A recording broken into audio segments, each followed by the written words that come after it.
Hey y'all, welcome back to Heirloom Permaculture.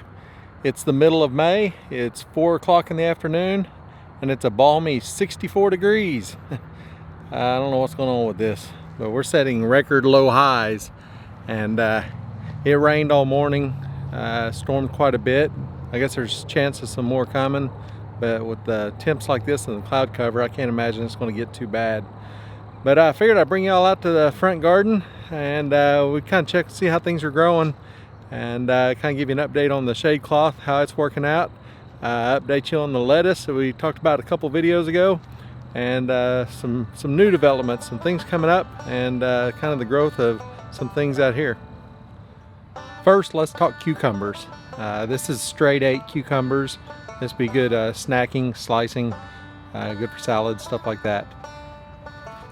You see right here, this is the last wrap we did on the trellis 2 days ago. And every time we trellis them, we go right to the top of the plant. So all of that up to here, from here, is 2 days of growth.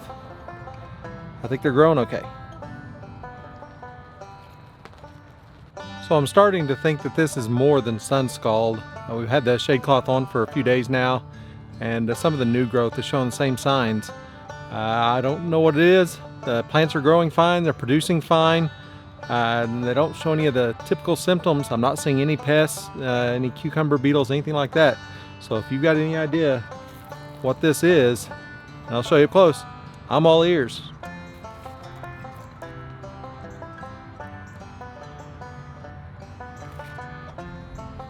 As my buddy Pete Canaris would say, "What? Got tomatoes?"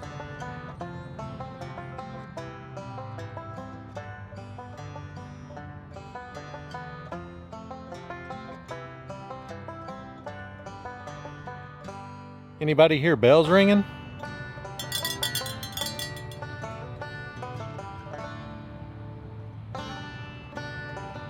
Well, the bell peppers are loaded over here, they're loaded over there. Tomatoes are filling up fast, and cucumbers are making like crazy. Even though we got a little bit of issues with the leaves, I think everything else is okay with them. So let's go outside and see what all we got going on out there. So y'all know we live in Oklahoma.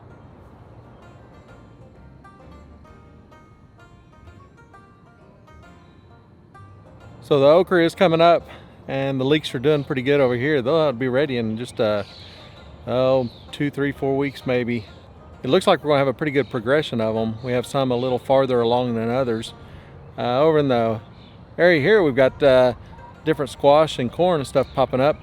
It's just getting going. Then we've got the yarrow, we've got goji, we've got some boysenberries trying to pop back up. We've got peaches on the trees. We got apple tree that's loaded. We got all kinds of stuff in there. Comfrey, of course there's comfrey. And some irises. And it looks like we've got some more volunteer elms and maples that we need to take care of. Every time it rains, poof, right up they come. Well, the beets seem to be growing really slow. They're growing, they're starting to bulb out. But we've never grown golden beets before. I don't know if this is normal. Don't know if it's a irrigation thing, since we were kind of late to the party on the irrigation. But they're growing, so we're gonna let them keep going. I don't know if you can see that one red beet. The only reason I don't pull that one red beet that's sticking out like a sore thumb is because I can kind of relate. I feel like me and that red beet got a lot in common. And here's the rest of the leeks out here. There are some weeds that need to be pulled, just because you know, things like onions, leeks like that, they don't like competition. So the youngest one, whose business this is, she needs to get after it. I'll remind her. So the lettuce is doing great. Look at the heads that it's forming. We've been eating quite a bit. We've given away a couple. We've sold some. People want some with some eggs they bought, so it's good. It's really good lettuce. You should grow some. Iceberg lettuce.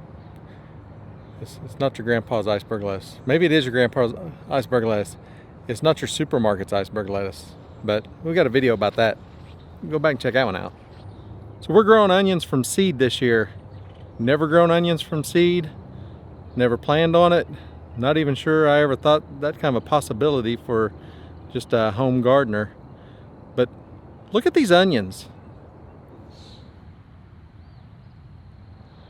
A 50-foot bed, 4 rows wide, every 6 inches. So roughly 400 onions. There's a few that didn't make it, but I'm looking forward to putting up a bunch of onions, storing them, and that ought to get us a year's worth. And look at these carrots.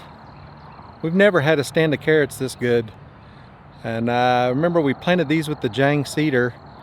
There's still a little bit of coarse material in this bed, so it kind of bunched up some of the seeds. It's a little thicker in areas, but overall we may do a little bit of thinning, but we may not. Man, just look at it. That's the first thing everybody compliments on when they see this garden is, man, carrots are so hard.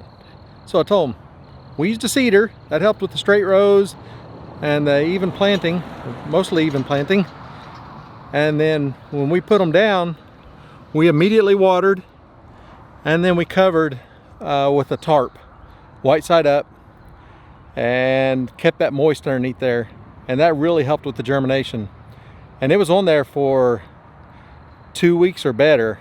And we check, after about a week, we start checking every day or so and watching for it.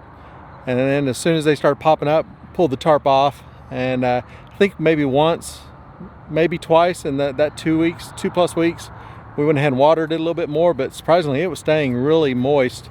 And of course, with any rain or anything coming right off the tunnel, that would get into the ground and kind of permeate that bed, keep it nice and damp. So I'm anxious to see how these are going to turn out. Probably need to be thinned a little more, or be thinned in general, because they're a little dense in there. But when you see something like that, thinning out plants is one of the hardest things. And when you got a good stand of carrots going and you've never had one that good before, it's double hard. So maybe there'll be small carrots, but that's okay. We'll have 3-4 times as many.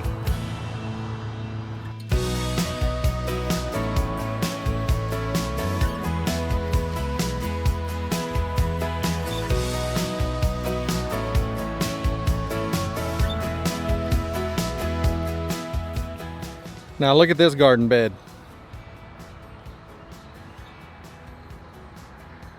That's called Dutch white clover, and I still ain't mowing it. Now remember, we live in town. We're technically in the city limits, even though we're zoned agriculture where we're at. I'm thinking about seeing if maybe I can get my place designated a certified pollinator habitat, wildflower, butterfly, whatever the designation is. That way they can't make me mow it. I don't know if I got a chance or not. I'm gonna save the updates on the fruit trees and everything for next time, but I wanted to leave you with one final message. If you're new to gardening, or if you're wanting to get into gardening, homesteading, you're kind of feeling that draw lately with everything that's going on, don't get hung up on trying to do it all at once. This is not year one. This is not our first year. Also, don't let yourself get talked into saying, well, I got to study, I got to learn, I got to read, I got to do all these things before I start gardening because I don't want to mess up. And don't do that either. Go get some seeds and put them in the ground, okay? You might fail, you might not do just like what you want, but you know what? While you're studying, while you're reading, while you're watching videos, all the things you want to do to learn, those seeds will start growing and you won't lose that time.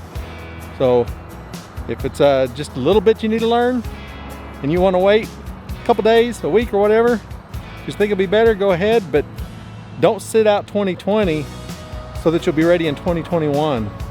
You're going to learn a lot along the way as you make the little failures. You never know. You might not fail at it at all. You might be a natural. I know we're not. It's taken us a long time to learn what we know at this, and we're still learning. We've still got a long ways to go. But I'm not afraid to ask questions. I'm not afraid to stick a seed in the ground somewhere and it not work out and fail, and I got to learn what I did wrong and do it again. So if you're I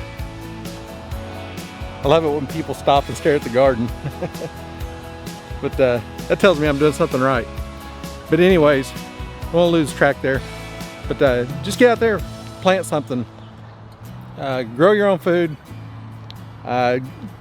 if a vegetable garden's not what you're after and you want flowers, do that too. Get outside, get some sunshine, and I guarantee eventually you'll stick that first tomato plant in the ground, because that's where the addiction starts.